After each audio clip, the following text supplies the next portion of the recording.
Hey everybody, welcome back to the channel. In this video we're going to be talking about the Detomaso Pantera in front of you. This is a very cool car, and it was owned by my late father, and he picked it up in about 2016. So between then and now, we've definitely enjoyed the car a little bit. I've taken it to some Cars and Coffee and cruised it around a little, and he's enjoyed it some. But for the majority of the last 5 years, the car has unfortunately sat in a warehouse, and I have made a video on at least getting it started and moved over to Missouri. It was actually out of Arizona. So in that time though, it has needed some work, and it's barely run to the point where I can move it around the parking lot or the warehouse, but beyond that it hasn't been drivable. So in this video we're taking the first steps in kind of bringing the car back to life. So that's going to include a carburetor rebuild, a set of spark plugs, and an oil change, among other things. So we'll start off now with the carburetor on the bench. Okay, we're hard at it with the Pantera carburetor. So this is a Holley 670. See a little bit of corrosion in there. Definitely some varnish in some of the ports. So I have already ran metering blocks for 20 minutes and they look damn good. That is no scrubbing. Just straight out of the tank. So I'm excited to give this stuff a shot. So I will run that. Yes, I'm using a new chemical from Sharpertech, and this is the 1220. I'm running it at a 5% as recommended at the heat range they recommend. So I'm thinking this is going to be the next good thing to go with. I mean, I invested in 5 gallons just to because I'm already confident in it.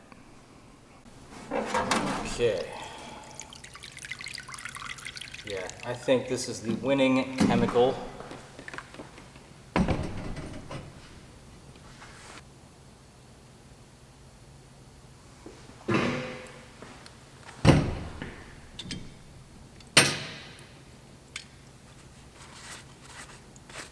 Oh yeah. Anything left just wipes off. This is good stuff, guys. This is damn good stuff.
Voila, we have one carburetor.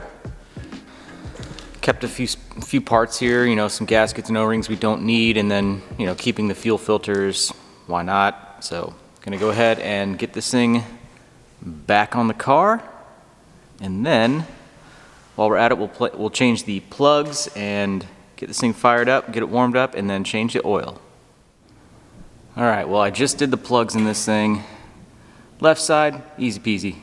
Right side, not too bad, but the front cylinder there, for some reason, the plug wire is only, like I measured it, it is a foot long, and it is completely stretched over that valve cover, and so that is something that I will have to address. The cable routing, or lack thereof, gives me the anxieties up there. And that shouldn't be the case on an old carbureted small block, you know, it's like, how bad could you make it? But yeah, there's just quite a bit of bundle of wires and hoses up there. I think they could be definitely a lot more cleanly routed. So, I don't know, we'll see how this thing goes. All the plugs actually looked pretty decent. Whoever did the tune-up in the past wasn't too bad. So let me see if I capture some of the color. So per my screen, these are coming out a little bit darker than what they are, but there is actually a nice, maybe like brownish tint on the electrode. And I would expect these to be a little bit fat right now, just from how much I've been idling the car around and just moving it, not actually driving it. So I think the tune-up was all right. But I'm getting ready to throw the carb on this thing, and then I will have to adjust the floats in it, and then we should be in way better shape. That's a goal, at least. I'm on in. All right.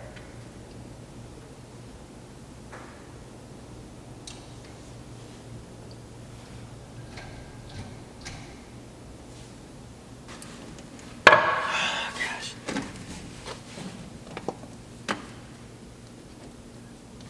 Okay. Vacuum line that goes right here. Choke wiring, wire back here.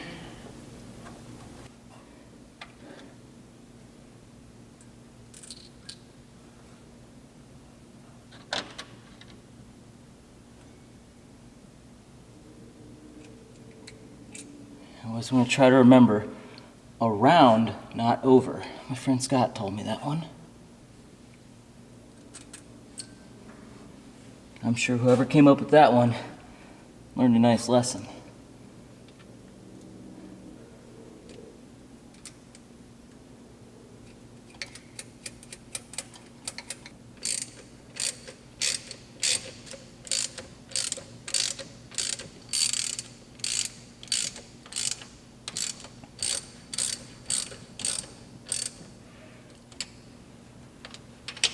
And these are all being torqued to exactly that much. Don't even come at me with torque figures, because you all know that you do this exact same thing. But when it's somebody on YouTube, you're like, oh, I know better. I would never do such a thing. I am above that.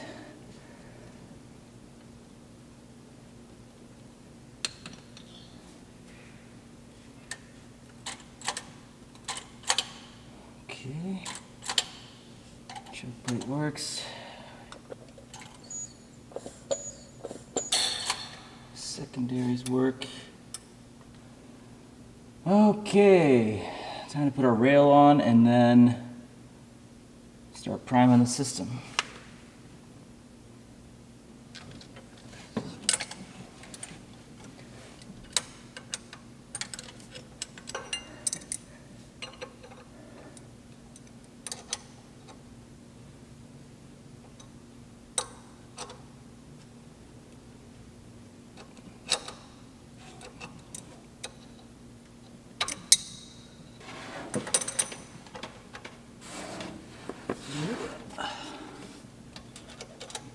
Rail up close and personal.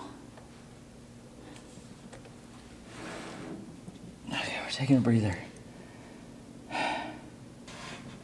Tell you guys, I have been spoiled by working on motorcycles.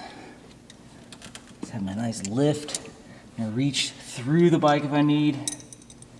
This is not like that.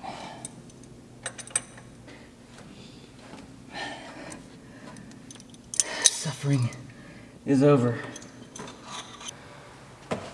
Okay, everything's assembled. I'm going to just cycle the key. It has a mechanical pump on it, so it'll take a little bit to kind of fill the lines up. So once I feel like it's got enough fuel in there, I can run and check to make sure there's no leaks. I have 2 fire extinguishers just out of sight right here, so Thinking ahead. Let's do it.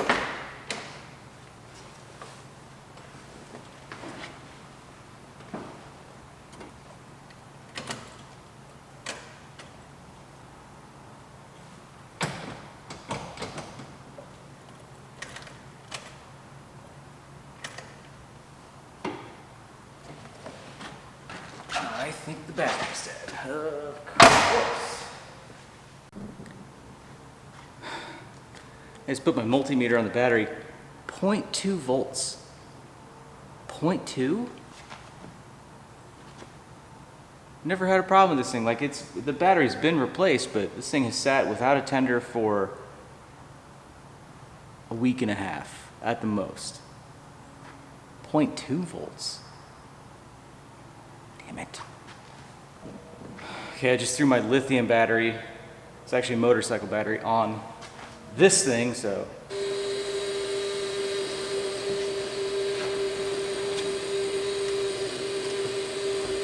if we can roll it over.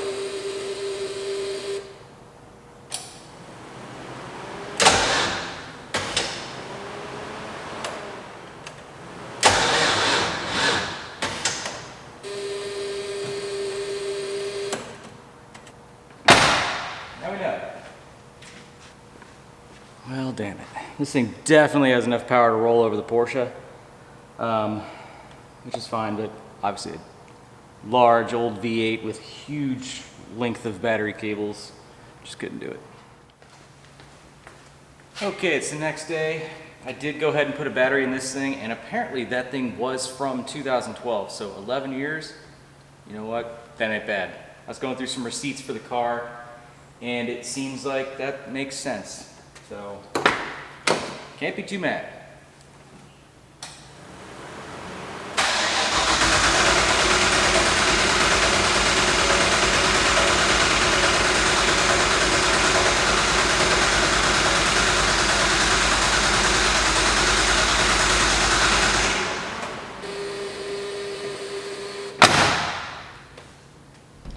Okay, that should be enough to start moving some fuel up here, so hopefully we can check for some leaks right now.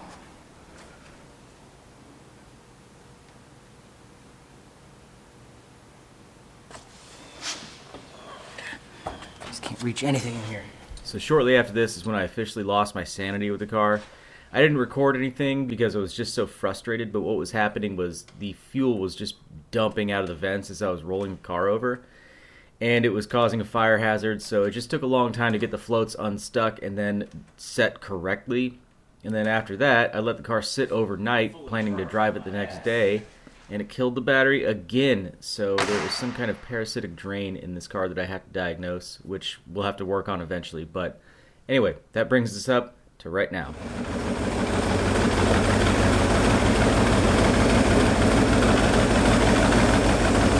There have been problems. I just hit the key, it lit right off, and it is idling on its own, which it hasn't done in years. Oh, jeez. I'm so relieved right now. All right, we got this thing up to temp, and I'm getting ready to change the oil, but before I do so, let's give you guys kind of a tour underneath the car, because of course, these are very interesting vehicles.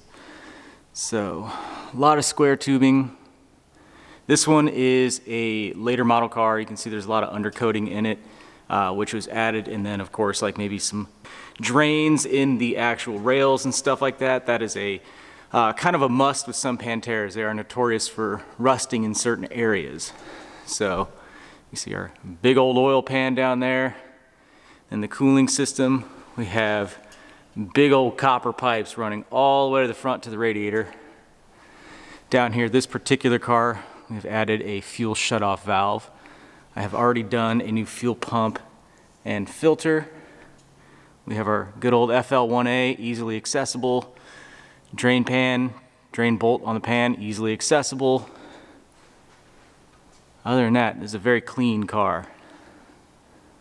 You can see the pipes come forward and run up to there. So, radiator up here, twin fan, and this one has a big aftermarket fan on it. So it does have a couple upgrades, but nothing to detract from the originality of the car. You know, upgraded shocks and stuff, and it's been well maintained.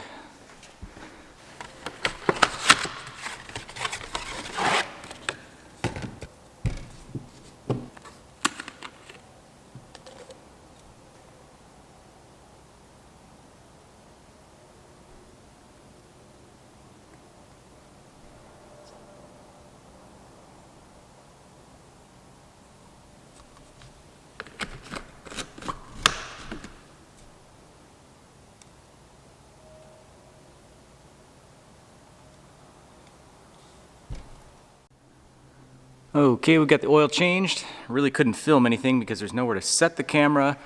And with the drain pan like an inch from the oil pan, you couldn't see anything anyway. So you can imagine oil comes out of this drain hole, and then you access the oil filter and oil comes out of there, and then you change it out. So it's very exciting. Yeah, so we're gonna go ahead and lower the car down and top this thing off, get it started up again, and we'll be that much. Oh! Caution.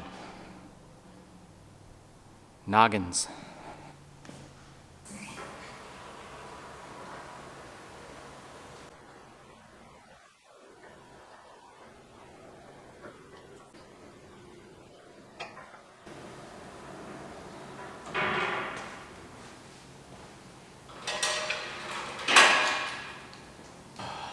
Chargers and stuff.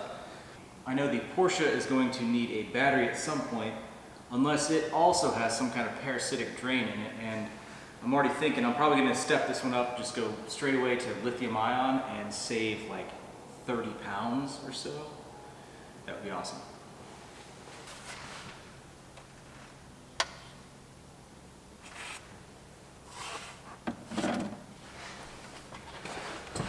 This oil change is brought to you by Castrol GTX. They have no idea I'm doing this. It's just Castrol GTX.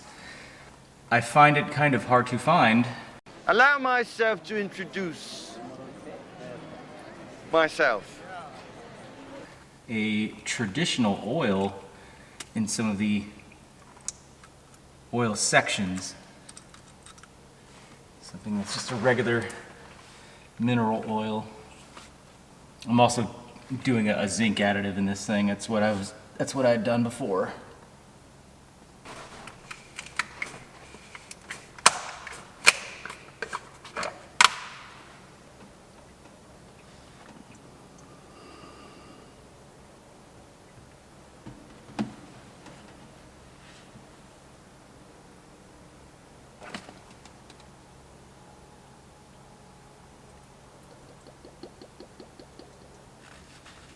Okay, that's 6 plus a little bit of that zinc, so it should hold a little bit over that.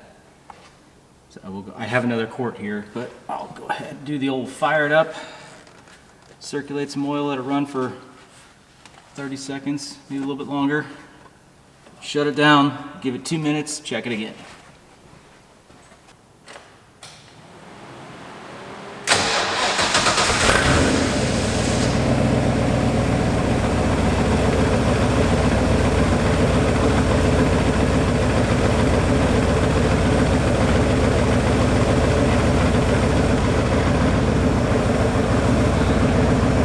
One thing I did was disable the door buzzer, finally. Most annoying door buzzer known to man. I disabled it by just unplugging one, covering it with some heat shrink. It can totally be taken back to stock. There's no modification done to the car, essentially.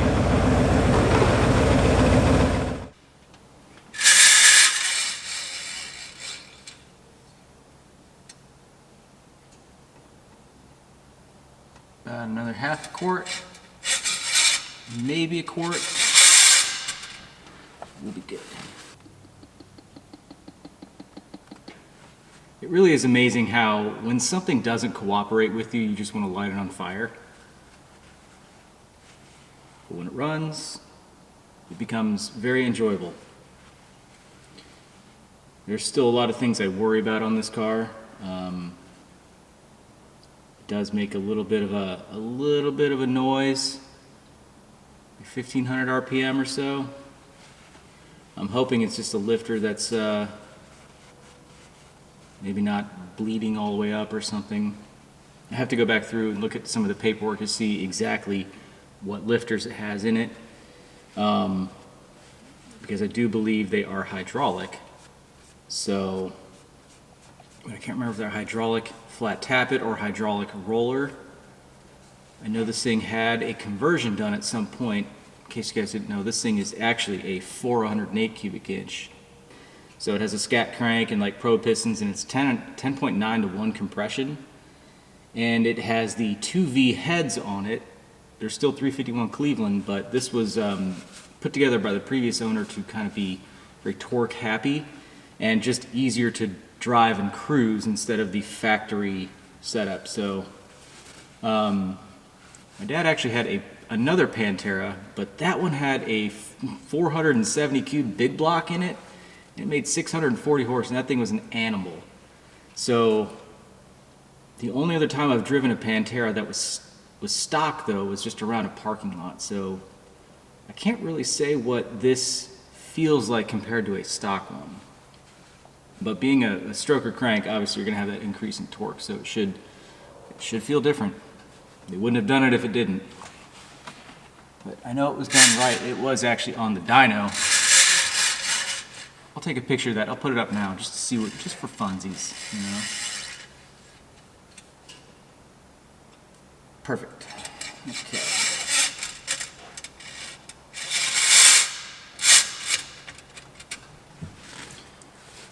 Oil change done. I'm going to check that little float seat up there because that almost looks like it has a leak. In the car we go.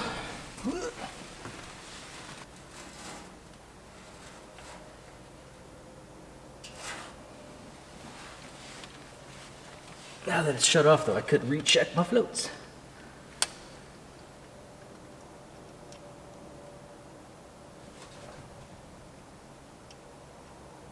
Okay, looking pretty decent there, finally.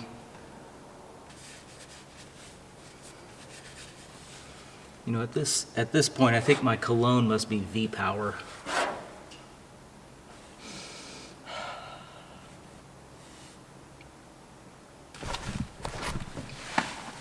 Front float.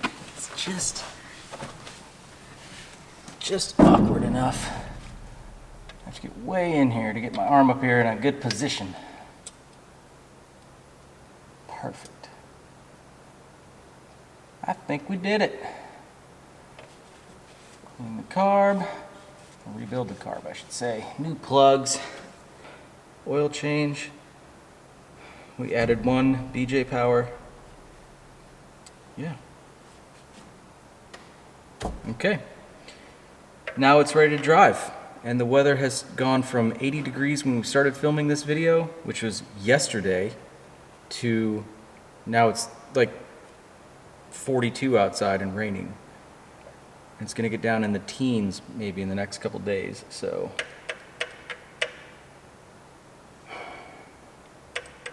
I don't know when we'll drive it. Next spring. Several days later.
really far over to the right to get around the front tires. It's just such an interesting experience. So you're not in line with the steering wheel, you turn that way. It's so weird.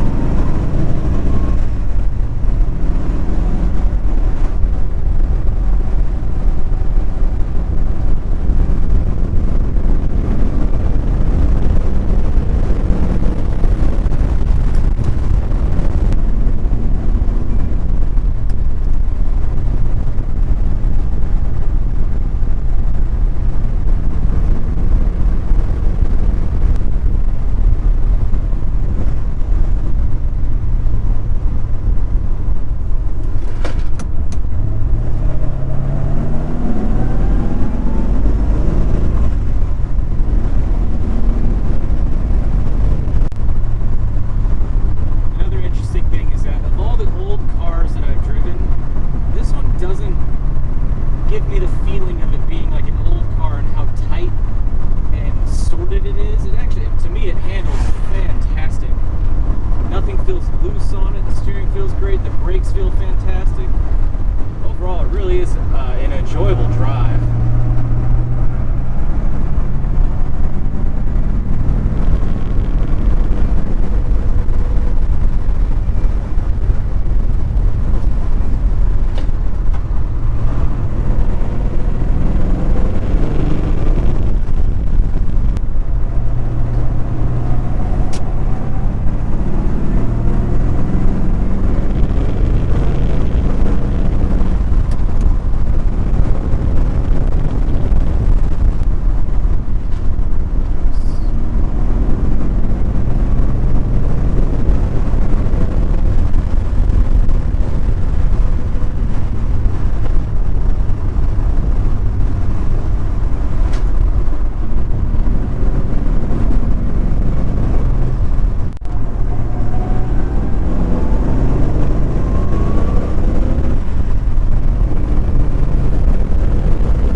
Well, we're sitting in the Pantera, and I was hoping to have a little bit more driving action, but it's still definitely having some issues right now. It has, I don't know, it's probably ignition at this point. I know it has electronic ignition on it, but something's askew. So my amp meter is in the negative, so it's either not charging or it has some kind of electrical gremlin going on that's having an effect probably on the ignition. If I had to guess, fuel system has been gone through. I'm pretty confident there because the thing ran well with this exact setup before, and we should be perfectly up to snuff on the fuel system side. So, yeah, as far as things to come with this car, obviously we got to figure out the issues with it. So I think I'm probably going to contact a friend of mine who is actually a Pantera specialist and see if I can get him over here. I'm talking to you, Matt. So see if I can get him over here, and maybe he can help me go through this thing, because I'm not an expert on Panteras at all, and I want to make sure that I do the best job I can to this thing anytime I work on it. I want to make sure I'm using the right stuff, sourcing them from the right places, and just doing the best work I can without chasing my tail too much. So, yeah, we definitely got to fix the windows. It's a Pantera thing, so you probably get about 1 or 2 uses out of them, and then they break. So we're going to have this car for a long time, but let me know if there's something specific that you guys would like to see. I know something that would be really cool to do next season would be to maybe take it to an autocross event. I mean, blow people's minds, and it is a pretty good handling car. It's fun to drive, so that would be an amazing thing to do. I definitely don't want to damage this thing or beat on it too much, but I feel an autocross event, if I get an orange scuff on an orange car, you won't even notice it. So we can go kill some cones and probably be okay with it. Anyway, I hope you guys like this video. Look for the next video on the channel being something to do with the Porsche, and we will continue with that project because it needs a lot of stuff. So, anyway, this is the Pantera. I'm using this for pure audio.